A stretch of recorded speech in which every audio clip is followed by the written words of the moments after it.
ಬಸವಾದಿ ಶರಣರನ್ನು ಸ್ಮರಣೆ ಮಾಡಿ ಕೈನೂರು ಗ್ರಾಮದ ಆರಾಧ್ಯ ದೈವ ಶ್ರೀ ಗೊಲ್ಲಾಳೇಶ್ವರರ ಈ ದೇವಸ್ಥಾನದ ಪ್ರಾಂಗಣದಲ್ಲಿ ಹಮ್ಮಿಕೊಂಡಿರುವಂಥ ಈ ಪುರಾಣ ಕಾರ್ಯಕ್ರಮದಲ್ಲಿ ಪಾವನ ಸಾನ್ನಿಧ್ಯ ವಹಿಸಿ ನಿಮ್ಮೆಲ್ಲರಿಗೂ ದರ್ಶನ ಆಶೀರ್ವಚನ ಈ ಕಾರ್ಯಕ್ರಮದ ಮಾರ್ಗದರ್ಶನ ಮಾಡಲು ದಯಮಾಡಿಸಿರುವಂಥ ಪೂಜ್ಯಪಾದರಾದ ಮಾಗಣಗೆರೆಯ ಬೃಹನ್ಮಠದ ಶಟಸ್ಥಲ ಬ್ರಹ್ಮಿ ಡಾಕ್ಟರ್ ವಿಶ್ವಾರಾಧ್ಯ ಶಿವಾಚಾರ್ಯ ಮಹಾಸ್ವಾಮಿಗಳವರ ಶ್ರೀಚರಣಗಳಿಗೆ ಈಗ ತಾನೇ ನಿಮ್ಮೆಲ್ಲರನ್ನು ಉದ್ದೇಶಿಸಿ ಆಶೀರ್ವಚನ ದಯಪಾಲಿಸಿರುವಂಥ ಕನ್ನೋಳಿ ಹಿರೇಮಠದ ಶಟಸ್ಥಲ ಬ್ರಹ್ಮಿ ಸಿದ್ಧಲಿಂಗ ಶಿವಾಚಾರ್ಯ ಶ್ರೀಗಳವರ ಶ್ರೀಚರಣಗಳಿಗೆ ಭಕ್ತಿಯ ಪ್ರಣಾಮಗಳನ್ನು ಸಮರ್ಪಣೆ ಮಾಡಿ ಊರಿನ ಹಿರಿಯ ಮಠದ ಪೂಜ್ಯ ಶಾಂತಯ್ಯ ಸ್ವಾಮಿಗಳವರೇ, ನಿಮ್ಮೆಲ್ಲರಿಗೂ ಮನಸ್ಸಿಗೆ ಮುಟ್ಟುವ ರೀತಿಯಲ್ಲಿ ಪರಿಣಾಮಕಾರಿಯಾಗಿ ಪುರಾಣ ಪ್ರವಚನ ದಾಸೋಹಗೈಯುತ್ತಿರುವ ಆತ್ಮೀಯರಾದ ಜೇರಟಗಿಯ ಪೂಜ್ಯ ಶ್ರೀ ಸಿದ್ದೇಶ್ವರ ಶಾಸ್ತ್ರಿಗಳವರೇ, ಕಲಾವಿದರೇ, ಬಸವಣ್ಣವರೇ, ಸತ್ಸಂಗಕ್ಕಾಗಿ ಆಗಮಿಸಿರುವಂಥ ಯಾವತ್ತೂ ಭಕ್ತಿ ಸಂಪನ್ನರಾದ ಶರಣ ಸಮೂಹವೇ, ತಮ್ಮೆಲ್ಲರಿಗೂ ಶರಣು ಶರಣಾರ್ಥಿಗಳು. ವರ್ಷದ ಪದ್ಧತಿಯಂತೆ ಜಾತ್ರೆಯ ನಿಮಿತ್ತವಾಗಿ ಪುರಾಣ ದಾಸೋಹ ಕಾರ್ಯಕ್ರಮ ಈ ಸಲ ನಿಮ್ಮೆಲ್ಲರ ಸತ್ಯ ಸಂಕಲ್ಪದ ಮೇರೆಗೆ ನಿರ್ಮಾಣವಾಗಿರುವಂಥ ನೂತನ ರಥ, ಆ ರಥೋತ್ಸವದ ಅಂಗವಾಗಿ ಜಗದ್ಗುರುಗಳನ್ನು ಬರಮಾಡಿಕೊಳ್ಳೋದು ಇತ್ಯಾದಿ ಕಾರ್ಯಕ್ರಮಗಳನ್ನು ಮಾಡುವುದರ ಮೂಲಕ ವಿಶೇಷವಾದಂಥ ಕಾರ್ಯಕ್ರಮ ಈ ಸಲ ನೀವೆಲ್ಲ ಪೂಜ್ಯ ಮಾಗಣಗೆರೆಯ ಗುರುಗಳವರ ಒಂದು ಆಶೀರ್ವಾದದಿಂದ ಹಮ್ಮಿಕೊಂಡಿದ್ದೀರಿ. ಪ್ರತಿದಿನ ಪುರಾಣದ ಜೊತೆಗೇ ಮಹಾಸ್ವಾಮಿಗಳನ್ನು ಬರಮಾಡಿಕೊಂಡು ಅವರ ಮುಖಾಂತರ ಒಳ್ಳೆಯ ಮಾತುಗಳನ್ನು ಕೇಳುವಂಥ ಇನ್ನೊಂದು ಕಾರ್ಯಕ್ರಮ ಕೂಡ ಇಲ್ಲಿ ನೆರವೇರುತ್ತಾ ಇದೆ. ಇವತ್ತು ನಮ್ಮ ಶಾಸ್ತ್ರಿಗಳವರು ವಿಭೂತಿ ಪುರುಷ ಗೊಲ್ಲಾಳೇಶ್ವರರ ಒಂದು ಮಹಿಮೆಯನ್ನು, ಗೊಲ್ಲಾಳೇಶ ಎಲ್ಲರ ಮನದೊಳಗ, ಎಲ್ಲರ ಬಾಯಿಯೊಳಗ, ಎಲ್ಲರ ಮನೆಯೊಳಗ ವಾಸ ಆಗಬೇಕಾದರೆ ಆತನ ಮುಗ್ಧತೆ, ಗೊಲ್ಲಾಳ ಆಗಿ ಹೋಗಿ ಎಷ್ಟೋ ವರ್ಷಗಳು ಗತಿಸಿದರೂ ಕೂಡ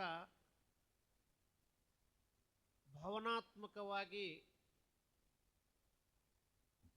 ಗೊಲ್ಲಾಳೇಶ ಮನೆ ಮಾತಾಗಿದ್ದಾನೆ. ಇದಕ್ಕೆ ಮೂಲ ಕಾರಣ ಯಾವುದು ಅಂದರೆ,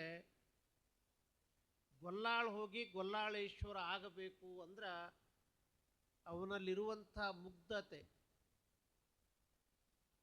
ಎಲ್ಲಿ ಮುಗ್ಧತೆ ಇರ್ತದ ಅಲ್ಲಿ ಏಕತೆ ಇರ್ತದೆ, ಎಲ್ಲಿ ಏಕತೆ ಇರ್ತದ ಅಲ್ಲಿ ಸಮಾನತೆ ಇರ್ತದೆ, ಎಲ್ಲಿ ಸಮಾನತೆ ಇರ್ತದ ಅಲ್ಲಿ ಭಾವೈಕ್ಯತೆ ಇರ್ತದೆ.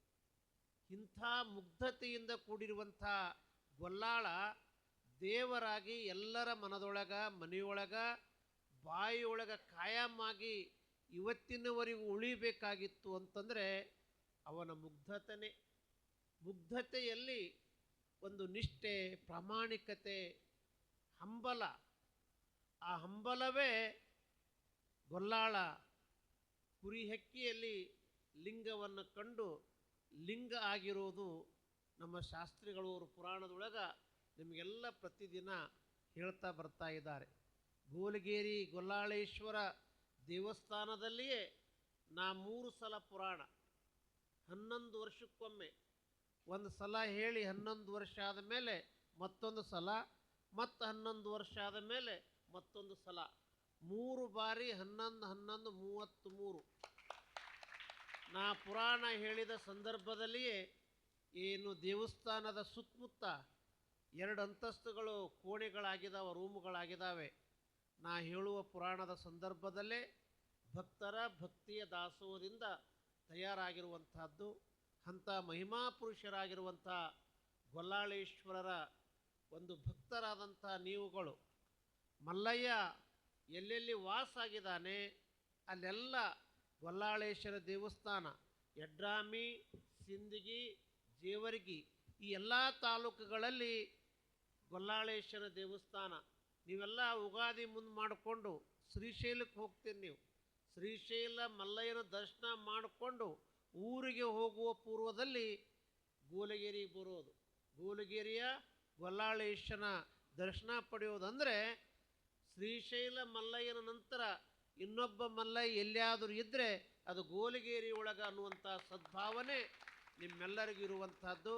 ಅಂಥ ಗೊಲ್ಲಾಳೇಶನ ಪರಮಭಕ್ತರಾಗಿರುವಂಥ ನೀವುಗಳೆಲ್ಲ ಇವತ್ತು ಒಂದಾಗಿ ಒಮ್ಮನಸ್ಸಿನಿಂದ ಒಕ್ಕಟ್ಟಿನಿಂದ ತನು ಮನ ಧನದ ಸೇವೆಯಡಿಯಲ್ಲಿ ಇವತ್ತು ಪೂಜ್ಯ ಮಹಾಸ್ವಾಮಿಗಳ ಒಂದು ಮಾರ್ಗದರ್ಶನದಲ್ಲಿ ಹೊಸ ತೇರು ಮಾಡಿ, ಕನ್ನೋಳಿ ಅಪ್ಪವರು ಹೇಳಿದ ಹಾಗೆಯೇ ತೇರು ಮಾಡೋದು ದೊಡ್ಡದಲ್ಲ, ತೇರು ಮಾಡಿದ ಮೇಲೆ ನಿಯಮಾನುಸಾರವಾಗಿ ಆ ತೇರು ಎಳೆಯೋದು, ತೇರಿಗಾಗಿ ಬೇಕಾಗಿರುವಂಥ ಎಲ್ಲ ಅನುಕೂಲತೆ ಮಾಡಿಕೊಳ್ಳೋದು. 1 ವರ್ಷ ತೇರು ಎಳೆದು ಮುಗಿಯೋದಲ್ಲ, ಪ್ರತಿ ವರ್ಷವೂ ಕೂಡ ಆ ಗೊಲ್ಲಾಳೇಶನ ಹೆಸರಿನಲ್ಲಿ ಭಕ್ತಿ ಶ್ರದ್ಧೆಯಿಂದ ಚಾಚೂ ತಪ್ಪದೆ ನಿಯಮಾನುಸಾರವಾಗಿ ಜಾತ್ರೆ ಮಾಡುವಂಥದ್ದು ರೂಢಿ.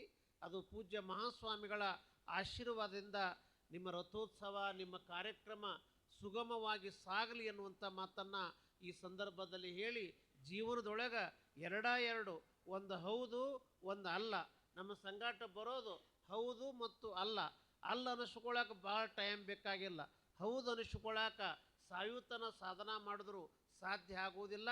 ಹೌದು ಅನಿಸ್ಕೊಳ್ಳುವಂಥ ಕಾರ್ಯಕ್ರಮ ಕೈನೂರು ಭಕ್ತರಾದಂಥ ನೀವುಗಳು ಈ ಪುರಾಣ ಇತ್ಯಾದಿ ಕಾರ್ಯಕ್ರಮಗಳನ್ನು ಹಮ್ಮಿಕೊಳ್ಳುವುದರ ಮೂಲಕ ಹೌದು ಅನಿಸ್ಕೊಳ್ಳುವಂಥ ಕಾರ್ಯಕ್ರಮ ನೀವೆಲ್ಲ ಇರಿಸಿಕೊಂಡಿದ್ದೀರಿ. ಈ ಕಾರ್ಯಕ್ರಮ ಯಶಸ್ವಿಯಾಗಲಿ, ಪೂಜ್ಯ ಮಹಾಗುರುಗಳ ಒಂದು ಆಶೀರ್ವಾದ ನಿಮಗೆಲ್ಲ ಇರಲಿ ಅಂತ ತಿಳ್ಕೊಂಡು ಆಶಿಸಿ ನನ್ನ ಮಾತಿಗೆ ವಿರಾಮ. ಕಾರ್ಯಕ್ರಮದ ಕುರಿತು 2 ಅಮೃತ